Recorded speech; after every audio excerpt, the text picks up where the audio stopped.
Uma outra notícia triste, especialmente para nós jornalistas, chega de São Paulo, onde morreu aos 75 anos o colega jornalista Joelmir Betting. Ele enfrentava problemas pulmonares desde o ano passado.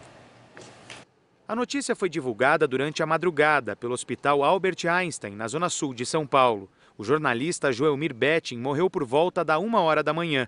Ele estava internado desde que sofreu complicações renais, por causa de uma doença autoimune. Foram 2 internações desde setembro. Joelmir Betting foi internado pela segunda vez no dia 22 de outubro. Desde então, não saiu mais do hospital. No último domingo, o estado de saúde do jornalista piorou. Joelmir sofreu um acidente vascular encefálico hemorrágico, o que, de acordo com os médicos, deixou o quadro irreversível.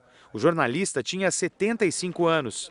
O filho Mauro foi ao hospital logo depois da morte e comparou os últimos dias do pai com a atual situação do Palmeiras, time rebaixado para a 2ª divisão do Campeonato Brasileiro. Ele estava meio que nem o time dele, o Palmeiras. Ele ganhava uma, perdia 8, mas no final de 2013 era de volta para trabalhar com os netos e tal. E infelizmente aconteceu um acidente vascular e ele, com 75 anos, há 3 meses praticamente aqui no hospital, não pôde suportar, mas serenamente ele se foi. Nascido em dezembro de 1936 na cidade paulista de Tambaú, filho de imigrantes alemães, Joelmir Betting começou trabalhando como boia fria numa fazenda ainda na infância. Aos 19 anos, desembarcou em São Paulo, estimulado por um padre a estudar sociologia na USP. 2 anos depois, começou a carreira no jornalismo esportivo, escrevendo para jornais diários e comentando no rádio.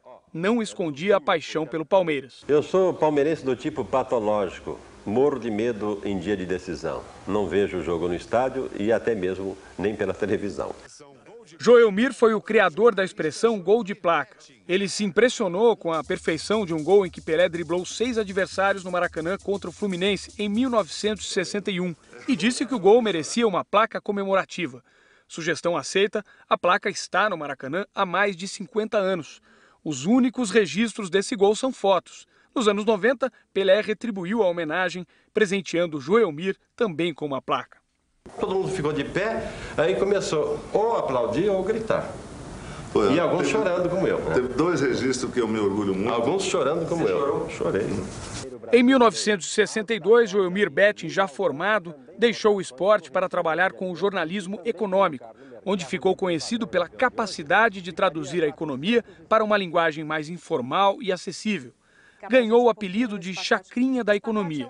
Houve até um certo terrorismo na mídia nos últimos dias em torno desse pacote. No fundo, acaba sendo, mais uma vez, um leão que miou. Joelmir Betting foi editor nos jornais Folha de São Paulo e O Estado de São Paulo. Além do rádio, atuou como repórter e comentarista também de TV na Rede Globo de 1985 a 2004. Trabalhava na Band desde então. Era casado com Lucila há 49 anos. Deixa 2 filhos e 4 netos. O corpo do Joelmir Betting vai ser cremado às 4h da tarde, em Itapecerica da Serra.